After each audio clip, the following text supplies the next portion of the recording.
اب یعنی کہ جب جسٹس فائز عیسیٰ صاحب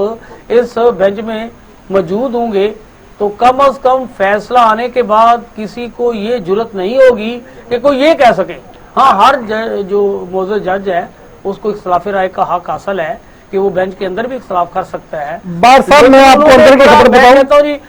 بندیال صاحب نے یہ بڑا اچھا فیصلہ کیا ہے کہ انہوں نے ایک لارجر بینچ بنا کر بہت سے مسائل کا خاتمہ کر دیا. بار صاحب جناب میں آپ کو اندر کی خبر بتاؤں, پیپلز پارٹی جیسے میں نے پہلے بھی کہا, پیپلز پارٹی اس حق میں نہیں ہے کہ فوجی عدالتیں لگا کر سویلین کو خصوصاً سیاستدانوں کو سزا دی جائے. نہیں واضح کہا ہے اس نے. آج یونیورسٹی میں خطاب تھا بلاول بھٹو کا, تو بلاول بھٹو نے اس خطاب میں بڑا واضح طور پر کہا ہے, شاید یہاں جی انہوں نے کہا جی ہم سیاسی شخصیات ہم سیاستدانوں. اچھا میں جو دوسری بات آپ کو بتانا چاہ رہا تھا وہ یہ ہے کہ مسلم لیگ نون کے اندر سے سوائے میاں نواز شریف اور مریم صاحبہ کے سوا جو اس ٹائم ملک کے وزیر اعظم ہیں جناب شہباز شریف صاحب, وہ بھی چیئرمین پی ٹی آئی کو فوجی عدالتوں میں سزا دینے کے خلاف ہیں اور فوجی عدالتوں کا قیام کی وہ بھی اس کی نفی کر رہے ہیں. پارٹی کے اندر ان کا vote chairman P T I کے ساتھ ہے جناب موجودہ وزیر اعظم صاحب کا. مسلم لیگ نون اس پہ واضح دو حصوں میں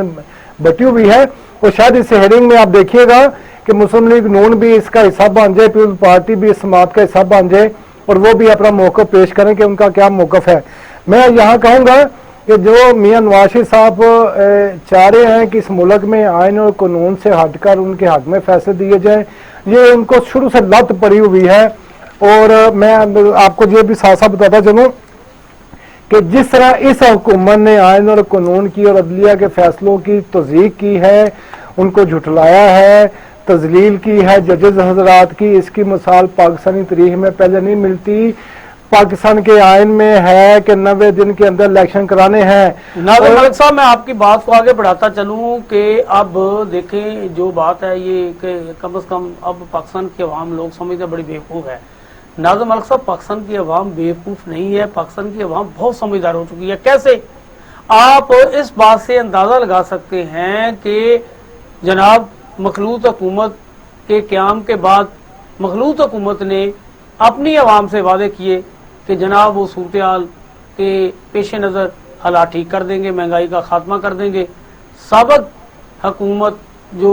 پی ٹی آئی کے چیئرمین کی تھی انہوں نے جناب آپ کے ساتھ بڑا دھوکہ کیا ہے, ملک کی معیشت کو ڈبو دیا ہے, ہم تو جناب سب کچھ ٹھیک کر دیں گے. جی بالکل. انہوں نے جو لارا لپا لگا کر عوام کی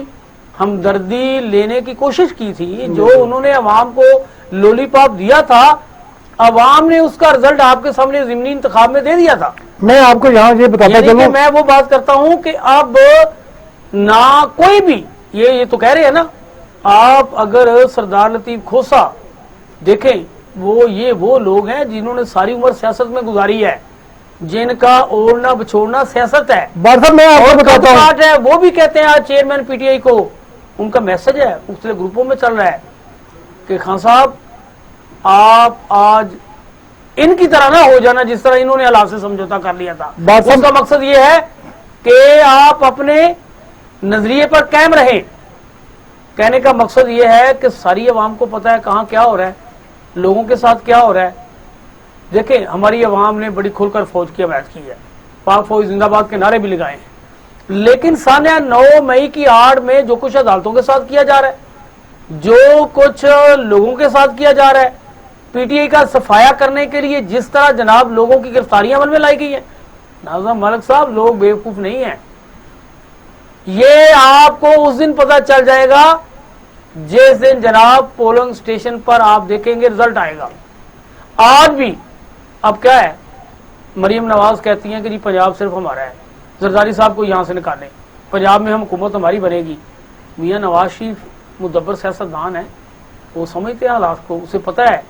کہ ہم پاکستان پیپلز پارٹی سے علیحدگی اختیار کریں گے تو پنجاب بھی ہمارے ہاتھ سے نکل جائے گا. انہیں زرداری صاحب کا یقین ہی نہیں ہے, انہیں پتہ ہے زرداری صاحب